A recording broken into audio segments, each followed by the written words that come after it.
Greetings, everyone. Pete Pardo here from Sea of Tranquility. Welcome to another episode of Ranking the Albums. This is a show we do each and every Sunday here on the channel, 10 a.m. Eastern Standard Time. Thanks for spending some time with us here on your weekend.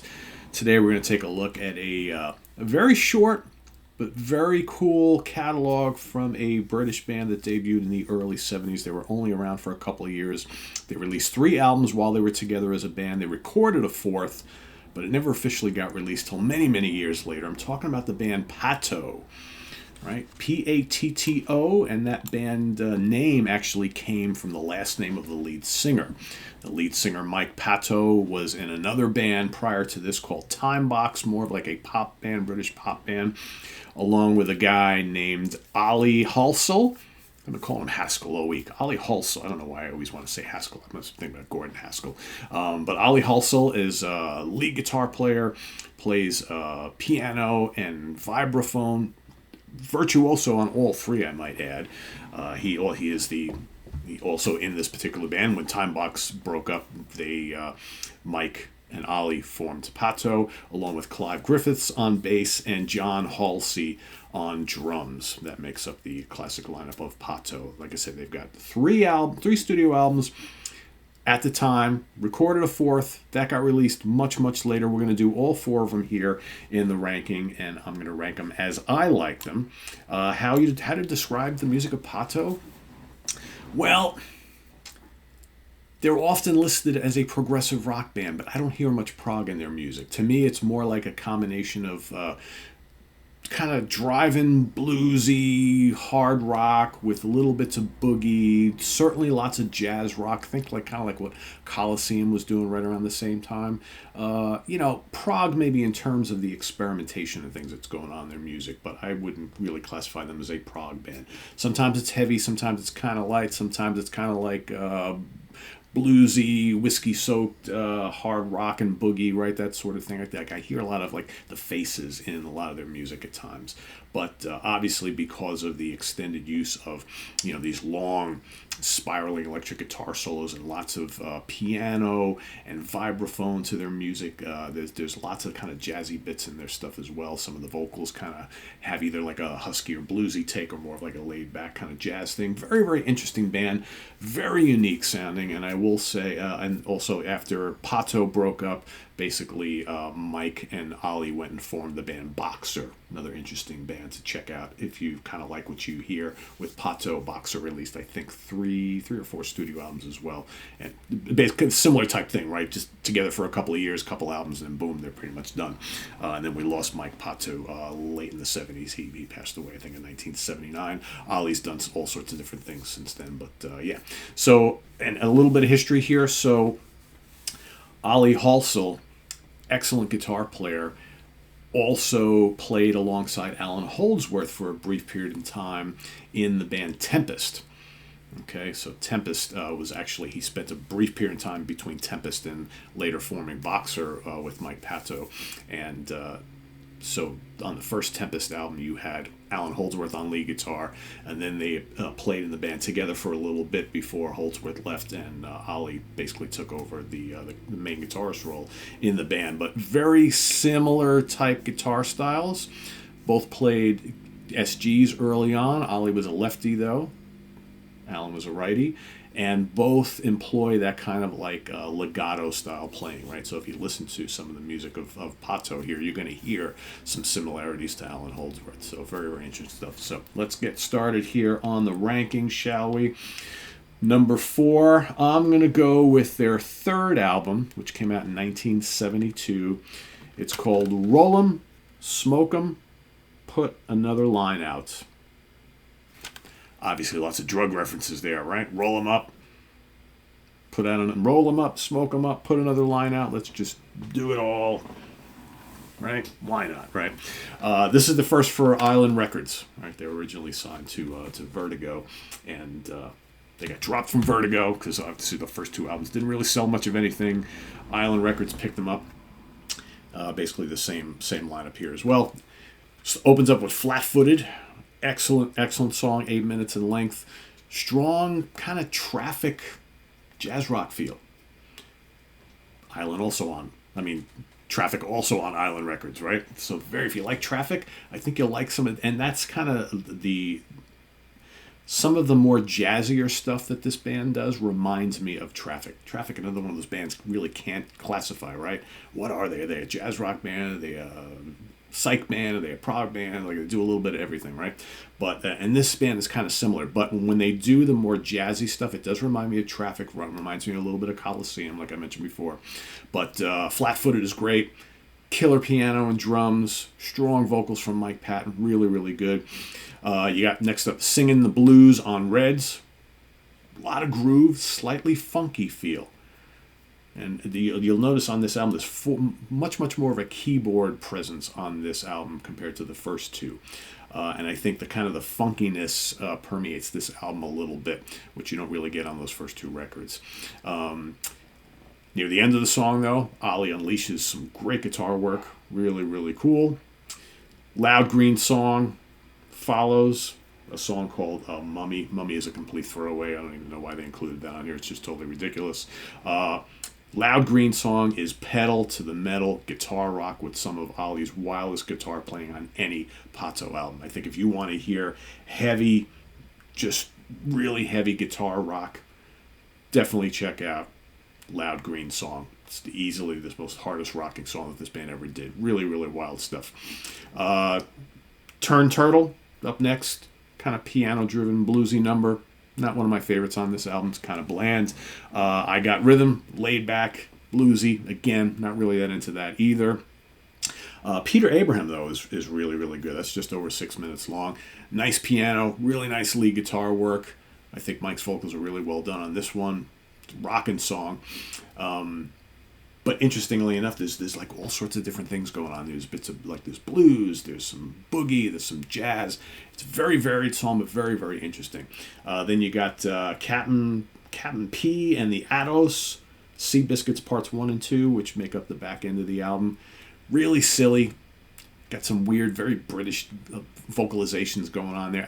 To me, it just seems kind of pointless. I'm not really sure what the whole intent was on this track. So I don't know. More of a throwaway track for me. So here, couple corkers, but lots of mediocre stuff on this album. And it's kind of not really surprising that the band was on its last legs here, because I find this album just really, really spotty. But like I said, the songs that are good are really, really good.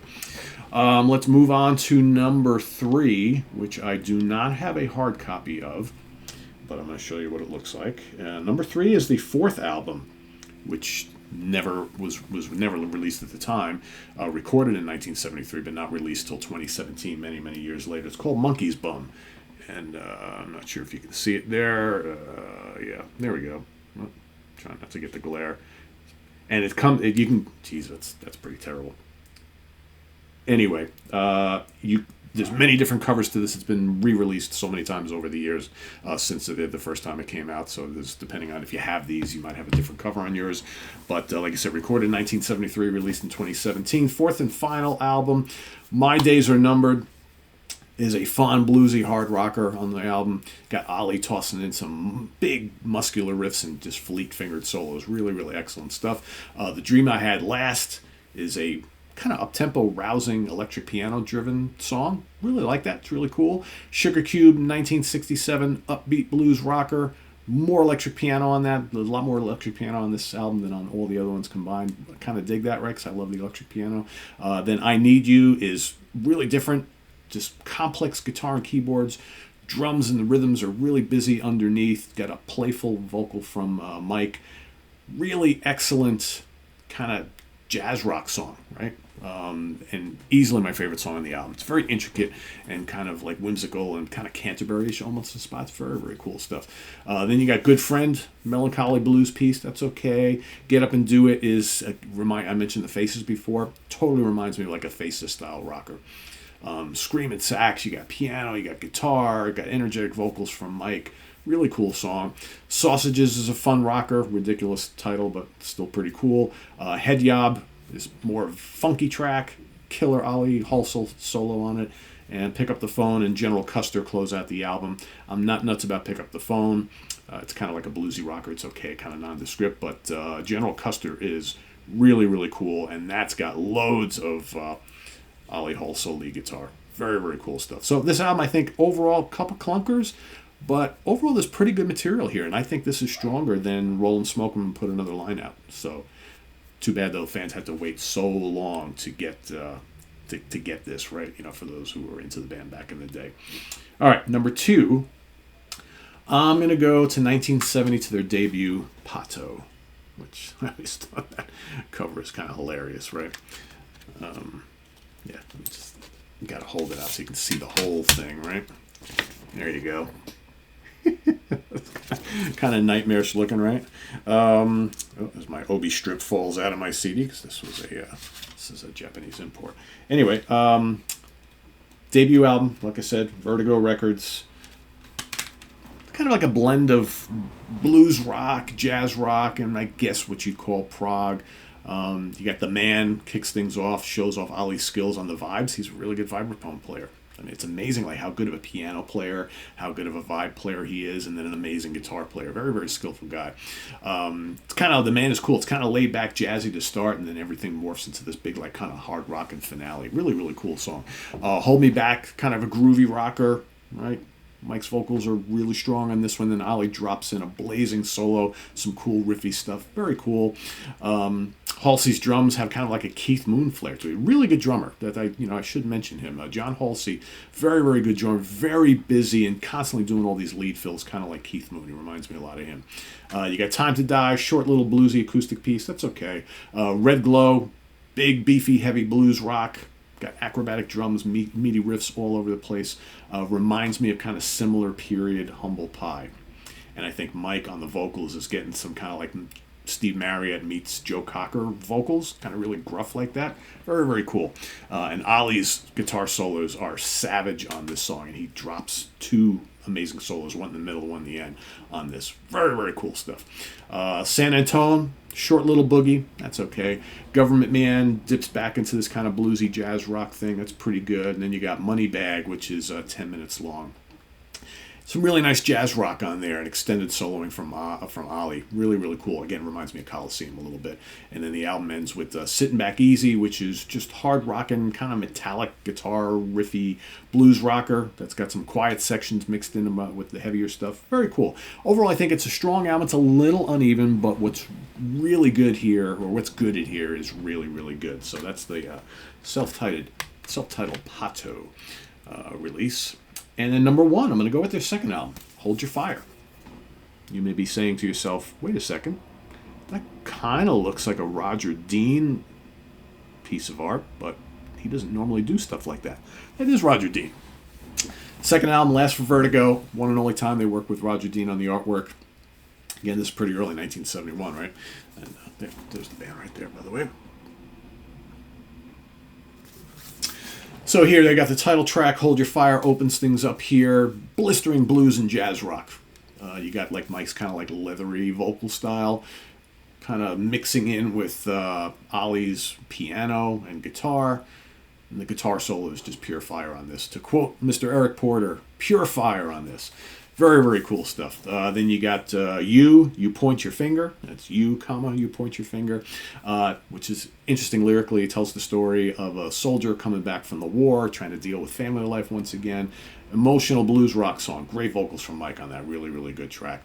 How's Your Father? Another really good, solid blues rocker. Sensational Ollie solo, doing that kind of legato thing. Just amazing how, like, in a kind of bluesy kind of song, he just comes in and drops this stunning kind of like jazz rock thing. Just blow your mind off. See You at the Dance is upbeat, bluesy party rock. Again, think of the Faces. There's a couple tracks on here that remind me of the Faces. With more mind-blowing solos from Ollie.